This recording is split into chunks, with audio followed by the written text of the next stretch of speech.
everyone, my name is Srishti Sinha and I am pursuing my first year BHMS from NHMC Delhi। तो इस video में मैं तुम्हें allotment letter से लेकर कॉलेज को रिपोर्ट करने तक की सारी चीजें बताने वाली हूँ। ठीक है, तुम्हें कब कैसे अपना अलॉटमेंट लेटर मिले, तुम्हें उस अलॉटमेंट लेटर के साथ क्या करना है, तुम्हें कॉलेज कैसे जाना है, क्या टाइमिंग्स होने वाली है, ये सब तुम्हें पता कहाँ से चलेंगी ये चीजें। ठीक है, क्योंकि कॉलेज टू कॉलेज चीजें डिपेंड करती है। और तुम्हें क्या क्या डॉक्यूमेंट्स लेके जाने हैं कॉलेज में। जब तुम कॉलेज में रिपोर्ट करोगे, कॉलेज में रिपोर्ट करने का मतलब क्या होता है, वहां पे क्या करते हैं रिपोर्टिंग में। ठीक है, मैं तुम्हें ये भी बताऊंगी। तो अब शुरू करते हैं। देखो, सबसे पहले अपना रिजल्ट चेक करोगे, उसमें अपना नाम देखोगे। ठीक है, तुम्हें अपना नाम दिख गया, इसका मतलब तुम्हारी सीट अलॉट है। ठीक है, अब तुम्हें करना है रिपोर्ट। इससे पहले तुम अपना लोगे प्रोविजनल अलॉटमेंट लेटर।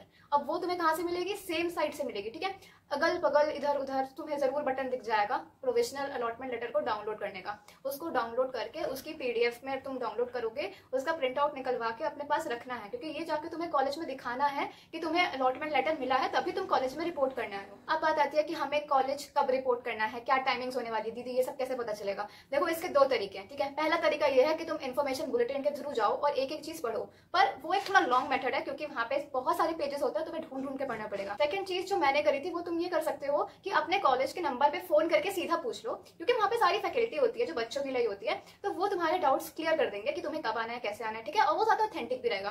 तो तुम इन दोनों में से कोई भी एक चीज चूज कर सकते हो। अब तीसरी चीज आती है कि डॉक्यूमेंट्स क्या क्या ले जाने हैं। देखो, मैं तुम्हें वन बाय वन यहाँ पे सारे डॉक्यूमेंट्स बताऊंगी। ठीक है, ये कलेक्टिव होने वाला है। ठीक है, ऐसा हो सकता है कि जो डॉक्यूमेंट मैंने तुम्हें यहाँ पर बताया हो वो तुम्हें रिपोर्टिंग के टाइम काम ना आया हो, कोई स्पेसिफिक सा डॉक्यूमेंट। तो वो डिपेंड करता है फ्रॉम कॉलेज टू कॉलेज, लेकिन जिन्हें मैं बिल्कुल येलो कलर से मार्क करूंगी वो बहुत ही ज्यादा इंपॉर्टेंट होने वाला है। मतलब वो तो तुम्हें चाहिए ही किसी भी तरह से।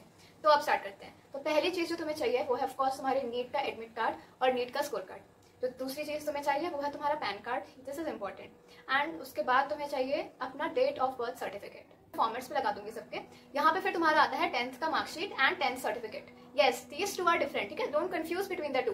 And same goes for 12th class की 12th की मार्कशीट अलग से एंड 12th की सर्टिफिकेट अलग से। अब यहाँ पे 12th में तुम्हें बहुत सारे सर्टिफिकेट्स मिलते हैं, क्योंकि तुम अपनी स्कूलिंग खत्म कर रहे हो फर्स्ट, तो वो सारे सर्टिफिकेट्स भी तुम्हें चाहिए। नेक्स्ट चीज आती है तुम्हारे डोमिसाइल सर्टिफिकेट। ठीक है, डोमिसाइल की नीड है या फिर नहीं है, देखो बच्चों, अपना पहले से पता करके रखना। ठीक है, दिल्ली वालों के डोमिसाइल का क्राइटेरिया बता दे रही हूँ। जिन बच्चों ने 10th और 12th किसी दिल्ली के रिकॉग्नाइज स्कूल से करी है, उनको डोमिसाइल बनवाने की जरूरत नहीं है। तुम्हारा मार्कशीट ही तुम्हारा एक तरह से डोमिसाइल का काम करेगा। मैंने पहले भी बता रखा है ये सब। अब इसके बाद अपना अलॉटमेंट लेटर तो तुम लेकर ही जाओगे। ठीक है, प्रिंट करवा लेना, एटलीस्ट 2 प्रिंट्स रखना अपने पास। और यहाँ पे एक इंपॉर्टेंट चीज आती है कि जो बच्चे अपग्रेडेशन के लिए जाते हैं। अपग्रेडेशन क्या होती है, देखो पहले भी बताया था कि जिन बच्चों को राउंड 1 में कॉलेज मिला है लेकिन वो उससे सेटिस्फाई नहीं है, लेकिन वहां जाकर रिपोर्ट कर चुके हैं और सेकंड राउंड में उन्हें फिर दूसरा कॉलेज मिल गया जो उन्हें सच में चाहिए, तो पहले वाले कॉलेज से अपना रिलीविंग लेटर ला के उसके बाद सेकंड वाले कॉलेज में रिपोर्ट करेंगे। तो जब तक तुम्हारे पास रिलीविंग लेटर नहीं होगा, तुम्हें एडमिशन नहीं मिलेगा, तो रिलीविंग लेटर लेकर ही आना। ठीक है, इसके बाद आती है तुम्हारी ढेर सारी पासपोर्ट साइज फोटोग्राफ्स, कम से कम 8-10 लेके चलो अपने पास। ठीक है, इसमें भी एक सवाल आ जाएगा कि क्या वो नीट वाला ही लेके आया, कोई सा भी रिसेंट।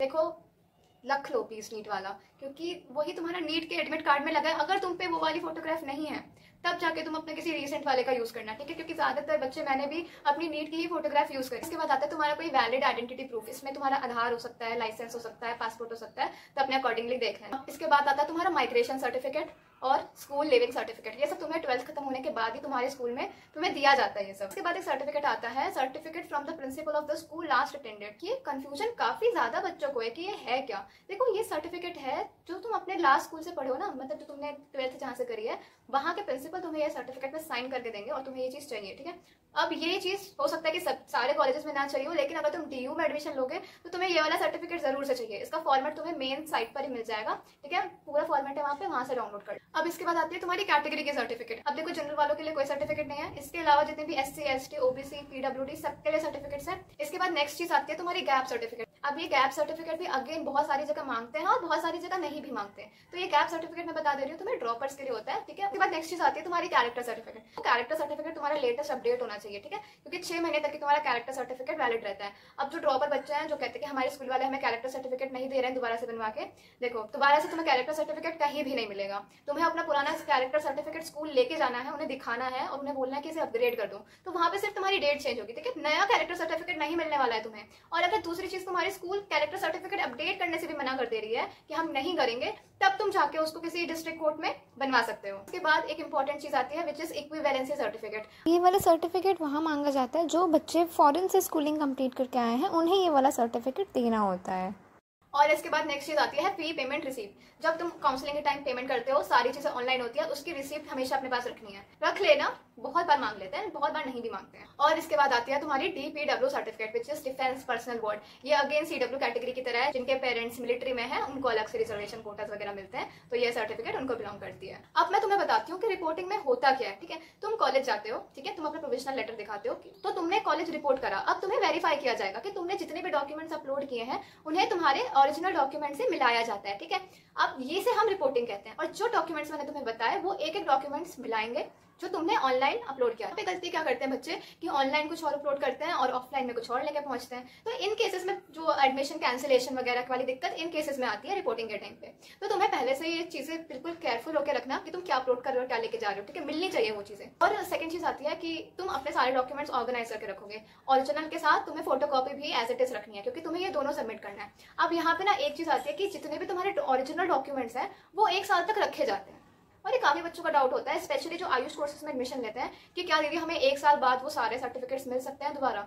देखो जरूर मिल जाएंगे अगर तुम नीट क्लियर करोगे तभी, वरना कोई फायदा नहीं है। और मिल जाते हैं, इट्स जस्ट उन्हें रखना होता है, क्योंकि हर कॉलेज में ऐसा ही होता है। और इसके साथ तुम्हें एक एडवाइस देना पसंद करूंगी मैं। देखो काफी चेंजेस होते रहते हैं हर साल काउंसलिंग में, है ना, कभी कुछ तो एकदम ना अपडेट रहा करो कि क्या कोई नया सर्टिफिकेट मंगवा रहे हैं या फिर कुछ और चेंजेस आ रहे हैं क्या। वैसे तो वीडियोस बन जाती हैं, बट अपने आप में भी अवेयर रहना एक अच्छी चीज है। और एक लास्ट पॉइंट मैं तुम्हें बताना चाहती हूँ, जो मैंने पहले भी बताया था, अपनी जितनी भी फोटोकॉपीज हैं उसको साइन करना है और उसके नीचे लिखना है सेल्फ अटेस्टेड। सेल्फ अटेस्टेड का मतलब ये होता है कि तुम अपने कंसेंट से वो फोटोकॉपी दे रहे हो, क्योंकि तुम्हारे ओरिजिनल डॉक्यूमेंट्स है भाई, तुम्हारा आधार है, तुम्हारा पैन है, तो तुम उसकी फोटोकॉपी दे रहे हो किसी जगह पे, तो that is from your consent, कि तुम मतलब अग्री कर रहे हो वो चीज देने के लिए। इसीलिए सेल्फ अटेस्टेड लिखना is important. So I think that's it for this video. तुम्हारे सारे डाउट्स क्लियर हो गए होंगे, and if anything else bothers you तो कमेंट्स में लिख देना, and I will try to reply. मैं तुम सबको रिप्लाई करती हूँ। So that's it for the video. I hope you like this. Have a good day. Bye.